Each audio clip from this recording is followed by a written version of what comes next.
어제장에서 이슈가 있었던 업종 살펴보는 기업 이슈 시간입니다. 코스피가 외국인과 기관 투자자의 쌍끌이 매수세에 힘입어 사상 최고치를 경신했습니다. 반도체 종목군이 그 상승을 주도하고 있는데요. 특히 국내 증시 투톱 삼성전자와 SK하이닉스가 동반 상승했습니다. 삼성전자가 3%가량 오르면서 8만전자 타이틀을 되찾았고 SK하이닉스도 5% 넘게 급등하면서 사상 최고가를 기록했습니다. 증권가에서는 SK하이닉스에 이어 삼성전자의 목표 주가도 잇따라 높여잡고 있습니다.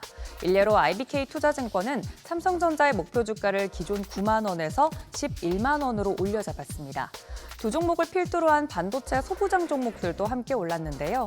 마감 상황 살펴보시면 삼성전자와 SK하이닉스 필두로 이어서 YC가 15%대, 제우스도 13%대 상승으로 마감했고요. PSK홀딩스도 12% 넘는 상승폭 보이면서 소부장 관련주들 전반적으로 올랐습니다. 뉴욕 증시에서 양자 컴퓨터 관련주가 급등하면서 국내에도 그 흐름이 이어졌습니다. 서학개미 인기 종목인 아이온큐는 지난 5거래일간 50% 가까이 주가가 오르기도 했는데요. 이외에도 D-웨이브 퀀텀, 리게티 컴퓨팅, 퀀텀 컴퓨팅도 간세 보였습니다. 이는 영국의 양자 컴퓨터 업체인 옥스퍼드 아이오닉스를 인수 호재가 지속되고 있기 때문으로 풀이됩니다. 앞서 아이온큐가 옥스퍼드 아이오닉스를 10억 달러에 인수할 계획이라고 밝혔는데요. 양자 컴퓨팅 기술을 넘어 양자 키 분배 네트워크 구축 등 사이버 보안 분야로 사업을 확장하기 위한 전략적 행보로 해석됩니다. 국내에도 관련주들 마감 상황 살펴보면 한국 첨단 소재와 아이윈플러스가 가장 큰 폭으로 올랐고 파인텍이 13%대, ICTK도 12%대 상승, 엑스게이트도 12% 상승으로 마감했습니다.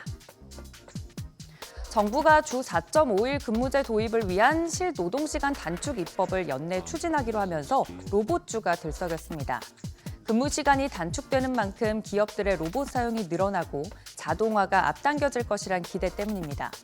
여기에 지난 15일에 열린 제1차 핵심 규제 합리화 전략회의에서 AI, 자율주행, 로봇 등 신산업 성장 속도 따라가지 못하는 이 규제를 개선하는 방안을 다룬 것으로 알려지면서 로봇 관련 규제 완화에 대한 기대감이 커지고 있습니다.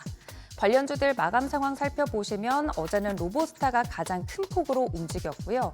SBB테크도 13%, 사면과 에브리봇도 두 자릿수대 상승세 보였습니다.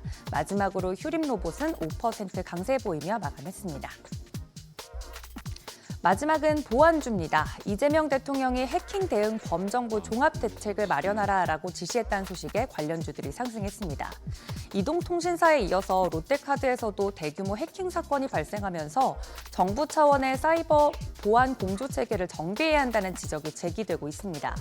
이 대통령은 해킹 사건이 계속해서 나고 있는데 기업에게 책임을 묻는 것도 필요하지만 갈수록 진화하는 해킹 범죄에 맞서 범정부 차원의 체계적인 보안 대책을 서둘러야겠다며 보안 없이는 디지털 전환도, AI 강국도 사실 사상 누각에 불과하다고 지적했습니다.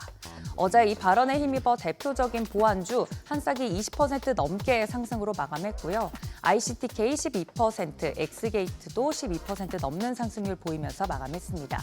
마지막으로 지니언스도 8% 넘는 상승세 보였습니다. 지금까지 기업 이슈 전해드렸습니다.